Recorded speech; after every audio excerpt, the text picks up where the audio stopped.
Hey, salut tout le monde, bienvenue à tous dans cette toute nouvelle review de Captain Tsubasa, l'anime la saison 2, Arc Junior Youth, cet épisode 17. Il porte beaucoup, il y a beaucoup de choses à dire, il divise assez la communauté, on est toujours dans le cours de ce tome 31, c'est vraiment le tout début. Et comment vous dire que littéralement il y a eu genre 8-10 pages en un seul épisode de 20 minutes. En fait, l'épisode, au point de vue neutre du découpage artistique, il était intéressant, il a mis en valeur un personnage qu'on n'avait plus mis en valeur depuis longtemps, que ce soit dans l'anime ou dans le manga, qui est Jun Misugi. D'ailleurs, tous ceux qui aiment Misugi, je pense que ça va être leur épisode préféré. Mais au point de vue de l'efficacité, au point de vue marketing, au point de vue de ce qu'on attendait, on n'est pas du tout satisfait. Pourquoi ? En fait, c'est simplement, cet épisode devait marquer, je pense pour moi, la rentrée de Misugi sur le terrain, la conclusion du match aussi.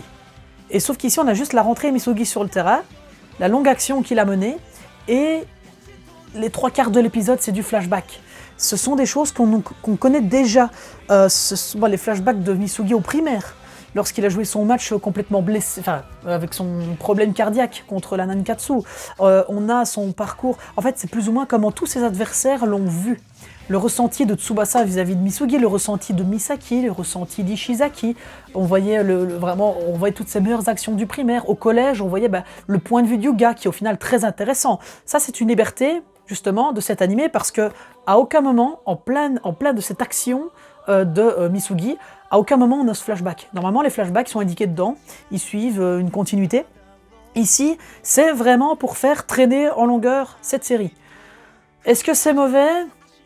J'ai envie de dire non, c'est important. Il faut pas non plus que les épisodes, que ça aille trop vite et que le découpage soit assez foireux. Je pense que s'ils ont fait ça, c'était parce que si on terminait ce match dans cet épisode-là, la fin allait devoir être un petit peu rush et on allait nous arrêter en plein milieu, limite d'une page ou d'un dialogue pour respecter le temps. Parce qu'il va se passer quelque chose dans le prochain tome. On aura l'occasion, pas dans le prochain tome, dans le prochain épisode, à la fin, normalement, on aura la conclusion du match, j'espère. Et bien, juste après, on verra un petit peu la suite de ce tournoi, les autres personnages et tout ça. Et de ce point de vue-là, il va y avoir un moment précis où ça pourrait être potentiellement la fin du prochain épisode. Et je pense qu'ils ont voulu se caler pour que cette fin-là, ce checkpoint, arrive à la fin de l'épisode 18. Et donc il fallait que l'épisode 17 dure plus longtemps. Je pense que c'est plutôt ça au point de vue découpage technique qu'ils ont voulu faire. Mais au point de vue de l'exécution, voilà, flashback rondement mené, flashback qui est intéressant, mais c'est redondant parce que nous on connaît ça déjà. Et moi je pense à tous ceux qui ont commencé l'anime Captain Tsubasa récemment grâce à la saison 2, ils viennent de se taper la première saison de 52 épisodes et se remangent déjà un flashback.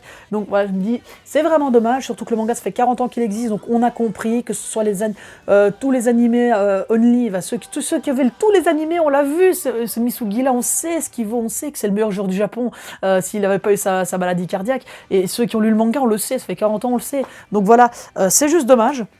Mais ce n'est pas une mauvaise idée. Voilà. J'ai vraiment apprécié cet épisode. Je ne suis pas le plus grand fan de Misugi, mais j'aime beaucoup ce joueur. J'aime beaucoup son développement. Et je suis vraiment triste que Takahashi, le mangaka, l'a vraiment délaissé. Alors on nous dit qu'il est guéri de sa maladie cardiaque, il fallait le mettre à son prime, il fallait qu'il rivalise vraiment avec Tsubasa, voire même qu'il le dépasse, parce que c'est un génie ce gars. Et il a été respecté vraiment au terme de cet épisode. Donc je suis vraiment content d'avoir eu cet épisode-là au final. Diaz complètement absent. On l'a revu juste une fois essayer de contrer quelque chose, mais sinon voilà, l'équipe du Japon et l'équipe d'Argentine a complètement été mise de côté pour se consacrer à 100% à Misugi. Est-ce que c'est une bonne chose? Est-ce que c'est une mauvaise chose? Partagez-moi en commentaire ce que vous pensez de ça justement. Moi je suis satisfait de cet épisode, je fais partie de ceux qui sont satisfaits. Je suis pas spécialement déçu, je ne dirais pas que c'est le pire épisode, loin de là. C'est juste, il faut penser que quand tu fais une série comme ça d'un animé, il faut penser qu'il ne faut pas que ça se finisse trop vite, et aussi tu peux pas couper. Voilà, micro-spoil, hein, mais là on sait bien qu'on va arriver en demi-finale. Donc on nous a déjà dit que l'Uruguay était qualifié et que la France l'était aussi. Mais on ne nous a pas dit le reste. Et en fait ce qui va se passer, c'est que dans le prochain épisode, on va voir la première demi-finale. Et le truc, c'est que je pense qu'ils veulent nous la montrer directement après la fin du match Japon-Argentine. Et je pense qu'en fait, c'est cette fin, à un moment précis de cette demi-finale, il va y avoir un bouleversement majeur. Et ils vont cutter l'épisode là. pour qu'on ait la suite dans le 19, donc dans 2 semaines. Voilà.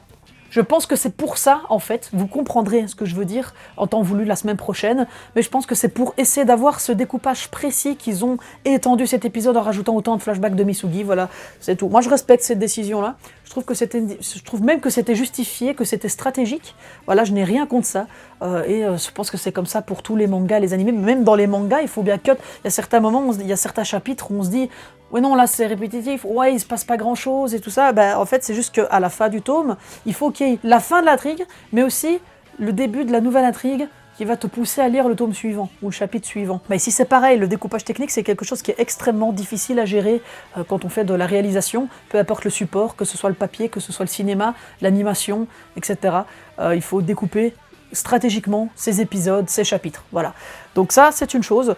Sinon, au point de vue de l'animation, alors justement, ça par contre, ça c'est quelque chose qui n'a rien à voir.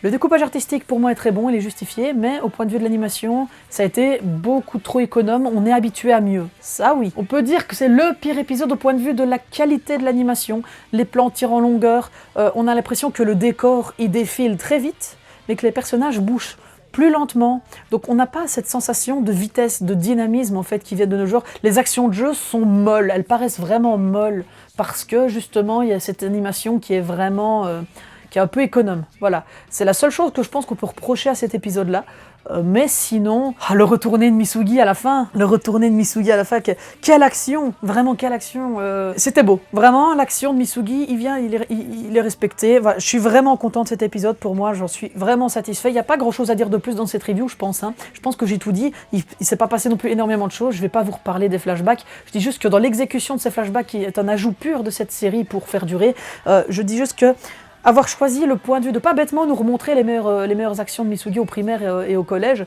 mais nous montrer le point de vue, le ressenti des personnages qui l'ont affronté et qui l'ont confronté, ça c'est beaucoup plus intéressant.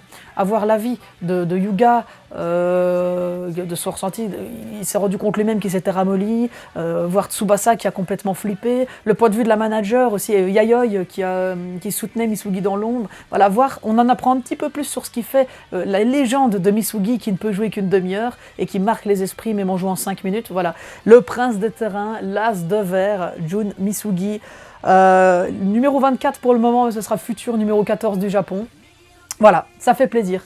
Du coup les amis, dites-moi en commentaire qu'est-ce que vous avez pensé de cet épisode. Est-ce qu'il vous a saoulé? Est-ce que vous l'avez apprécié? Est-ce que comme moi vous comprenez ce choix artistique de découper l'épisode comme ça? Voilà, dites-moi tout en commentaire. Si la review vous a plu, n'hésitez pas à lâcher un petit pouce bleu, ça me fait extrêmement plaisir, et à vous abonner à la chaîne pour ne pas manquer les prochaines vidéos. Et quant à nous les amis, on se retrouve très bientôt pour une prochaine vidéo. C'était Skippy. Bye tout le monde.